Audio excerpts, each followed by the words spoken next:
Bonsoir à toutes et à tous. Dimanche prochain, pour la première fois depuis très longtemps dans l'histoire de notre pays, un candidat qui porte les valeurs de la gauche de transformation sociale peut être qualifié pour le second tour de l'élection présidentielle. Alors que le quinquennat de François Hollande s'achève dans des reniements en cascade et des lois de régression sociale qui ont mis plusieurs millions de personnes dans la rue, alors que le cauchemar d'un deuxième tour où s'affronteraient la droite extrême et l'extrême droite, où les imposteurs du néolibéralisme semblaient inexorablement s'installer depuis plusieurs mois, alors que la division déprimante de la gauche semblait indépassable, voilà que la dynamique électorale depuis quelques semaines du candidat Jean-Luc Mélenchon déjoue tous les pronostics. Soutenu par des forces diverses, qui vont de la France insoumise au Parti communiste français, en passant par Ensemble, des écologistes et des socialistes en rupture, et surtout des millions de citoyens mobilisés, Jean-Luc Mélenchon défend des idées et un programme qui puisent loin dans les traditions progressistes de notre histoire.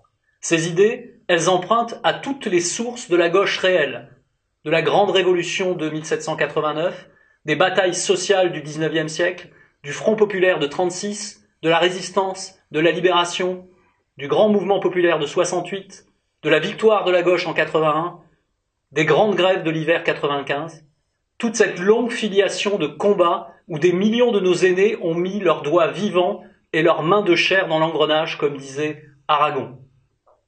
Ce dimanche, il est enfin possible qu'au second tour, le peuple de gauche puisse voter pour et pas seulement contre quelqu'un.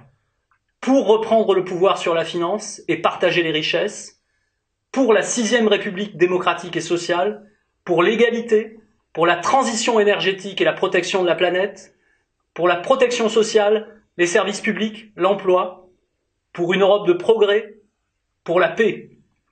Pour tout cela, et malgré la diversité de nos points de vue, de nos perspectives, voire même de nos divergences, nous devons nous rassembler et propulser le candidat Mélenchon au deuxième tour.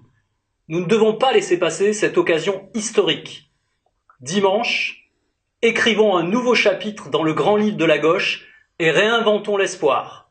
Dimanche, votons Mélenchon. À bientôt.